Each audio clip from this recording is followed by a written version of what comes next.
Ngayon naman ay magluluto naman ako ng sinigang. Magsisinigang naman tayo ng pork. Yan naman ang ating menu ngayon. Ayan o. Nilagay ko na dyan yung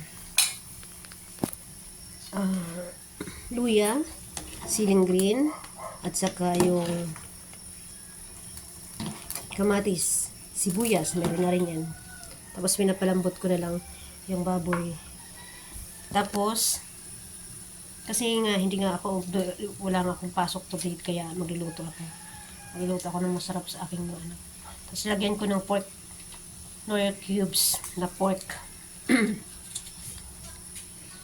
Knorr cubes na pork.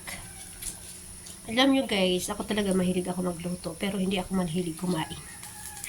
Gusto ko lang magluto para sa kanila, pero hindi ako mahilig kumain ng kumain. Yan. Yan ang ating pork cubes.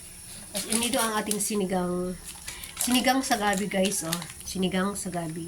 Para mas masarap, sinigang sa gabi. Sinigang na may gabi. Diba? Para yummy. Yun ang ating ilalagay. So, palalambutin natin siya. Ipapakuloy natin muna yan. Nandiyan na rin ang sili, sibuyas, kamatis. Meron na yan. Meron na rin yung luya. May pamintang buo. Kaya, yan. Siyempre, lalagyan din natin siya ng magic. Magic sarap, pero hindi sponsored. Magic sarap, baka naman. Baka naman, pwede. Ayaw matanggal. Wait lang. Ayaw matanggal.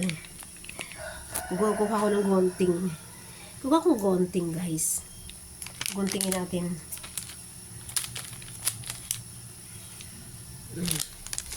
Mga kamay tayo. Ayan. Yan yung para laman ito. Wala palang laman, wait. Kuha tayo, meron dito. So, ayun nga, lalagyan naman natin ng magic sarap. Ayan. Ating magic sarap. Ayan na. Lambutin na natin yan. Pakuloyin muna natin yan para siya lumambot bago natin ilalagay ang ating sinigang mix at ang ating gulay. Gulay na kangkong at saka ang ating gulay na talong.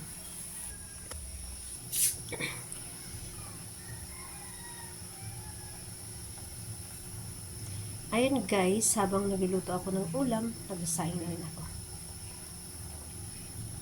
Ayan. Nagsasaing na rin tayo. Nagsasaing na rin tayo. Tapos ito ang ating ulam. Kaya ganun talaga. Ganun yung ang duty ng pag nandito ako sa bahay. Ganun yung routine ko. Duty. Magluluto, maglalaba, maglilinis. Ayan. Multitasking na. Ayan. Palalambutin natin yan para.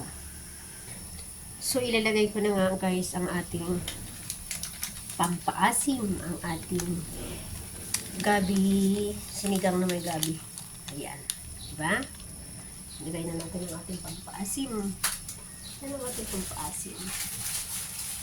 Habang sa kabila naman ay nagsasayang naman tayo sa kabila. Ayan.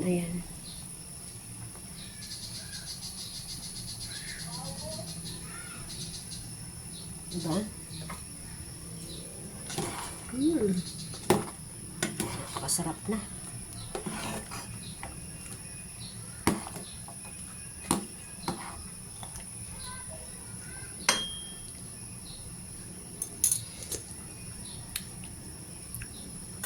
Sarap. Tapos ang kanin na to.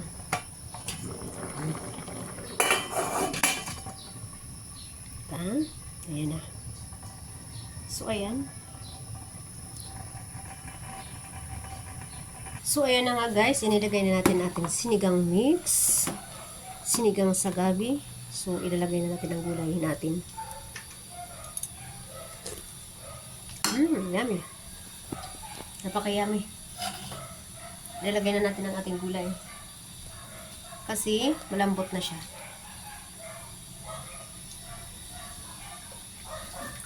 Ito na yung pinaka-last step natin. Gulay. Pagkalagay natin ng gulay, pag naluto yung gulay, okay na. Okay na yan. Diba?